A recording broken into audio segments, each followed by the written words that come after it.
Welcome to the Brad and Taylor Show. Today we have Matt Davis. You're listening to the Brad and Taylor Show, a podcast that inspires entrepreneurs to pursue their passions. We're sitting down with some of the best to learn how they got started and some lessons they learned along the way. Hey, Matt. Hey there. How's it going today? Going great. How are you? We're good. Doing good. We're doing good. Well, let's get this show started. Tell us a little bit about you and what exactly do you do? I'm an SOB. Oh, I like it. Son of a broker. So Okay. I've been my whole life really pretty much grew up in the business. So my mom, Rosemary Davis, hung up a shingle in beautiful downtown Marshall in 1978. Of course, she had been in the business already 10, 11 years at that point, and kind of first woman-known broker in the area. Kind of crazy. She was a woman ahead of her time, and I did the benefits of being around the real estate business every day. Going to showings and things like that. You kind of, like I said, you kind of grow up in it. And, it becomes part of your blood. It really wasn't part of my blood as I went through college. I went to Miami University in Ohio, and then from there, I moved to North Carolina, and from there, I moved back here after 5 years. So came back in '97, and that's when I really got back into kind of the real estate business. So I've been chugging along pretty well ever since. So it's just been kind of an odd, long odyssey journey. I like it. So let's back up way up. Let's go back to right when you got started. How in the world did you get started in real estate? Did you do anything else before that? Sure. I was a strength and conditioning coach at nice. the College of North Carolina, called North Carolina Central. And so I was working with athletes every day. So when I moved back here, Oakland Hospital had a job in their wellness center, their fitness center called Oakland Life Improvement Center. And I started working in there I probably worked there for about a year and a half before I finally cut the cord, so to speak, and just went to real estate full time.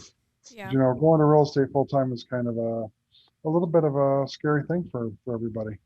So, when you're relying on a steady income and you go to something that potentially doesn't have a steady income, you got to do it on your own, you're kind of like, ugh, okay, can I do it? What happened? What if? And eventually you just do it, So that's kind of what got me there. Yeah. Did you always know that you wanted to go back to real estate? I know. No. No. Okay. You're like, I run think from it, run. when I came back from North Carolina, I think so, because it was kind of like my mom was in a weird place. She had a bunch of agents, but a lot of them were leaving. There was this company that was doing 100% commissions called Remax that kind of come to town, and Remax said, hey, we're going to take all your agents if you don't become a Remax franchise. She wasn't willing to do that, and sure enough, they took a lot of her agents. So she was kind of in a place where she needed some help anyway. Mm-hmm. And what she saw was, as the broker, she gave away a lot of her business to those agents that went to Remax. So she liked the idea of having a family member be there to sort of protect the business that she built for all those years. So I served a good role there. Yeah, absolutely. Is there any advice that maybe your mom gave you when you first started in real estate, or anybody in general that has just stuck with you throughout the years?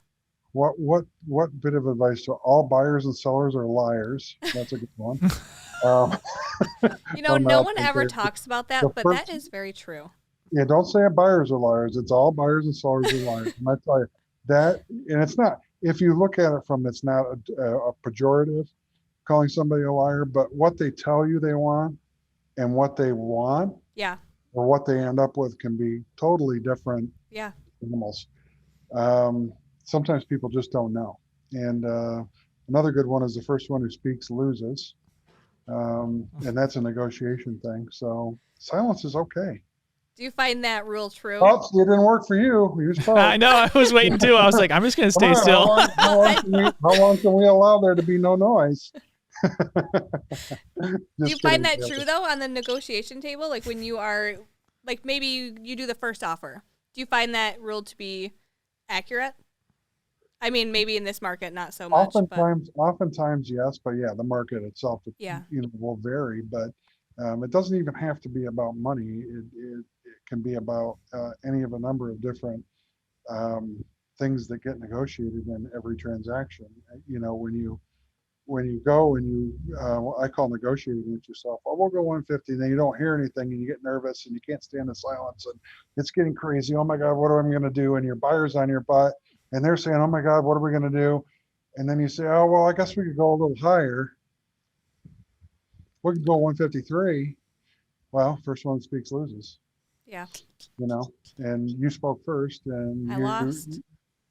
Well, you end up basically demonstrating that you're willing to negotiate more with rather than the proposition of no more negotiation, the proposition of you being lost to the seller, your buyer being lost to the seller. So anyway, long story short, first one that speaks loses. I use that a lot in my training my agents. And I'll have agents go, gosh, you know, that really works. I can't believe it. I did that. Didn't say anything. It was uncomfortable. I didn't feel good about it. Then bam, all of a sudden they came back. I'm like works every time. It is. Be patient and hold your ground. Yeah.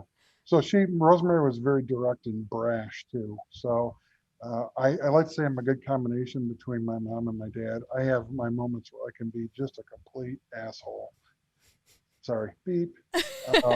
Or very direct, or very direct maybe is the better way to say it.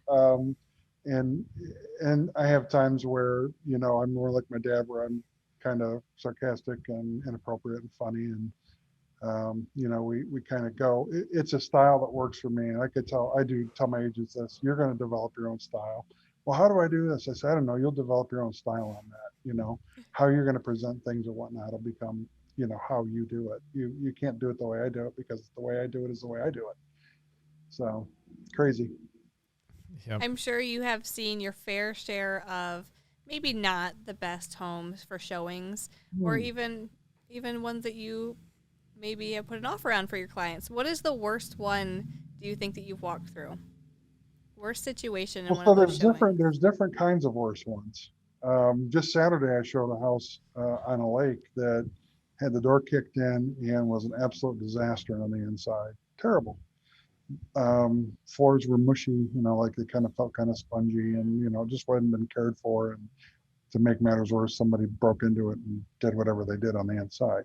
Yeah. But let me see, I had a listing down on 4 Mile Road in Battle Creek that had a raccoon sacrifice in it with a bunch of pentagrams spray painted on the wall while we were waiting for closing. I had a house in Battle Creek that was completely tagged on Emmett Street. Every room in the house had spray painted graffiti on it. Those were both foreclosures. I've been in very, very sad places on a serious note where I know people have been living, I know kids have been living, and it's been complete squalor. It's you know, it's sad to see how some people live and how some people raise their kids. You know, but at the same time, by and large, most places are pretty decent. But you get to where you see, you know, you think you see it all, then something from outer space drops down. You know, it's kind of weird type of thing, and yeah, it's crazy. I've seen some bad ones, that's for sure. That's crazy. Yeah. I broke a step one time. My friends still make fun of me on that one. I stepped up on a wooden step and it went right down. Wow. I got it was only the first step and not like, you know, the fifth. Yeah, like all the way through. Yeah. That'd be crazy. So, what kind of goals do you guys got for the brokerage and stuff? Do you guys like plan on hiring a bunch more people, or just kind of keep it smaller and just kind of focus on certain things, or what do you guys got going on? I just read a stat for NAR, the National Association of Realtors. 1.54 million realtors now. We can't even say 1 million. We got to say 1.5 million realtors now. There are realtors and people that have joined the real estate licensing and real estate membership and association business like crazy. I wanted to, you know, add a number of agents. We're up to, I think, 17, which is a high number.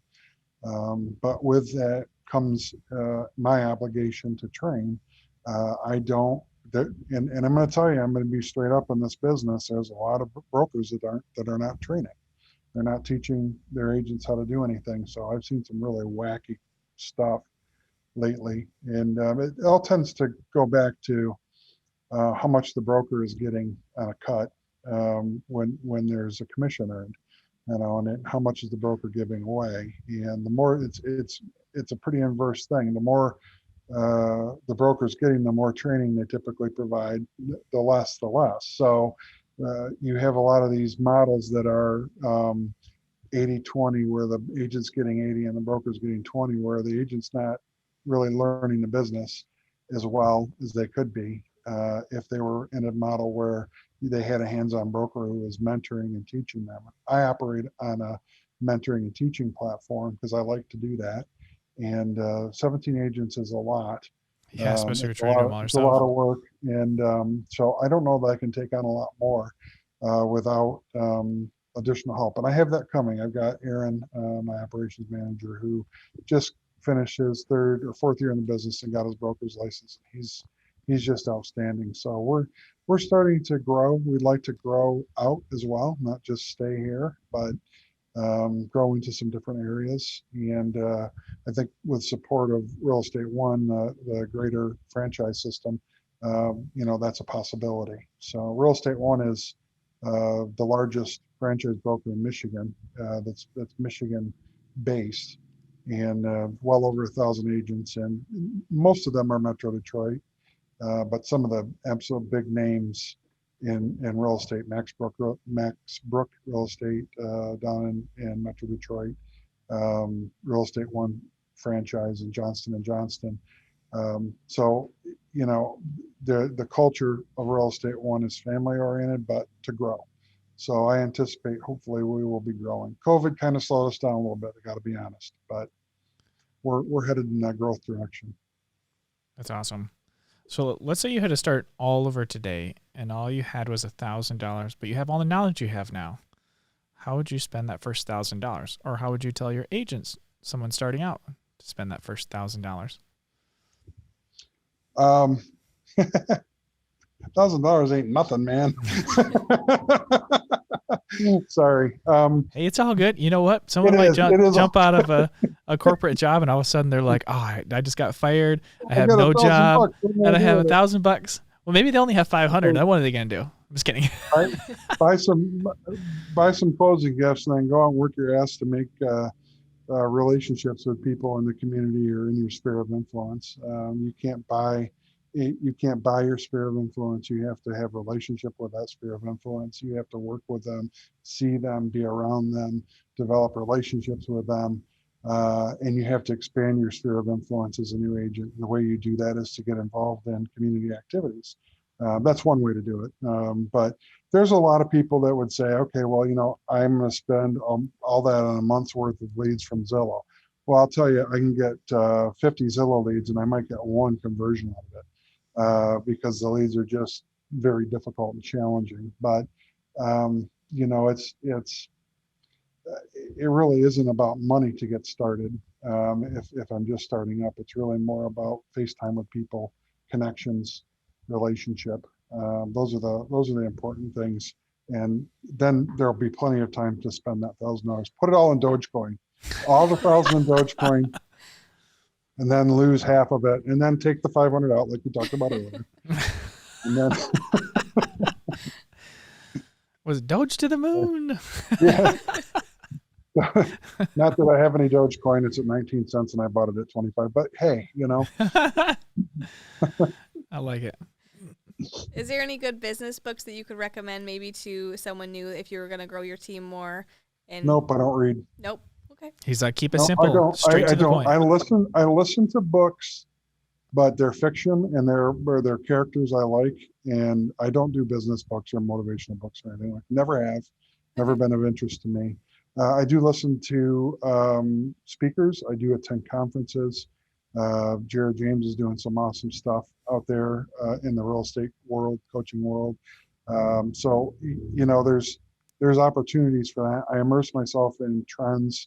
I immerse myself in data. I want to know what's going on. I want to understand what's going on. And usually books are good for learning a system or learning a way of doing things. or a theory, and I'm just more focused on movement and changes within the industry as it goes along. I think sometimes getting stuck in a way of doing things, stuck in a method, gets you stuck in a method. You know what I'm saying? Yeah. You can't escape it. You got to be flexible. You got to be ready to move and do something different all the time. Yeah, especially with an industry that is always changing. Always. Yeah. And the accelerated pace of change has been pretty amazing the last 5 years, even. As we can tell, I will tell you, just because I think we talked about this before, Brad, but remember, when I started in 97, we were taking one Polaroid picture of the exterior of the house, and the board office, the association office, had a photographer that you could hire for $10, and they would take an exterior picture to put on the MLS. And then the local newspaper here, the ad paper, had their owner, their publisher, would go around and take pictures of all the new listings to put in. So the explosion in content, the explosion in professional visual stuff has been incredible since I started in the business. I mean, it's just amazing now. So yeah, you got to be changing. You got to be on the front of it. I'd be happy to say we were one of the first companies doing professional pictures in this area, and we're one of the first companies doing Matterport in this area. We want to be on the front end of whatever the new technology is that's out there. Yep, for sure. Hey, that's awesome. Well, how can people get a hold of you guys? 269. He's working. Here we go. Oh, there we go. I think they're working. Should we tell them? Mine keeps falling. It doesn't like my voice. What do we got to tell them? Subscribe. Subscribe. What do we got to point at? Hey, I think there's a subscription button. Like it might be there. It might be right there too. Somewhere. Find it. It's red. Yeah, and red. It's blue. It's green. I don't really know. It's a color. This mic isn't even attached. Did you plug these in? Well, I guess. I wonder if they can hear us. Yeah, I wonder if they hear us. Well, we should probably tell them if they can hear us. We should probably tell them also give us a 5-star review if they're listening on Apple. That'd be cool. 5 stars, guys. Share it with everybody they can think of. We won't take 4 stars. I mean, Taylor, I don't even think these are on. I mean, I don't think this is working. This is not working.